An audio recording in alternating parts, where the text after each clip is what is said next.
On passe maintenant à l'économie avec vous, Axel de Tarlet. Alors, il y a beaucoup d'économistes souvent qui dénoncent la hausse des inégalités, comme Thomas Piketty. Alors là, on peut plus le nier. Les 26 plus riches détiennent autant d'argent que la moitié de l'humanité. C'est le constat choc dressé par l'ONG Oxfam, Axel. Voilà, alors les 26 plus grosses fortunes du monde, donc ce sont les Jeff Bezos, les Bill Gates, etc., Warren Buffett. Et donc ces 26 personnes qui pourraient tous rentrer dans un bus, ayez cette image en tête. Eh bien, Ils remplacent même pas le bus. Voilà, même pas, oui. Elles ont le même patrimoine que 3,8 milliards d'êtres humains.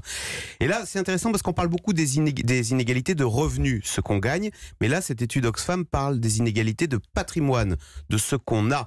Et les inégalités de patrimoine, elles sont beaucoup plus importantes. Si vous regardez en France, les inégalités de revenus entre le top 10% et le top 10% en bas, les écarts vont de 1 à 10. Mais si vous regardez le patrimoine, ce qu'on a, là, les écarts vont de 1 à 100. On a les chiffres de l'INSEE. Les 10% des plus gros patrimoines en France, parce que ça ne concerne pas que les grandes fortunes, ces inégalités. Elles ont un patrimoine de près de 600 000 euros, alors qu'en bas de l'échelle, le patrimoine des 10% des Français les plus modestes, il est quasiment nul. C'est 4 300 euros.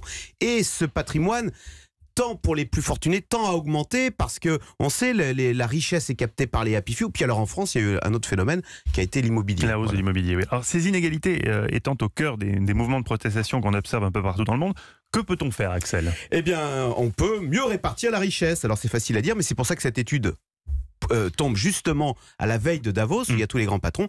Et puis l'autre outil, il est fiscal. Lutter contre l'évasion fiscale, contre la taxation du capital. Alors c'est pas des choses qui font plaisir. L'héritage, les plus-values immobilières, l'ISF, etc. Merci beaucoup, Axel de Tarlet.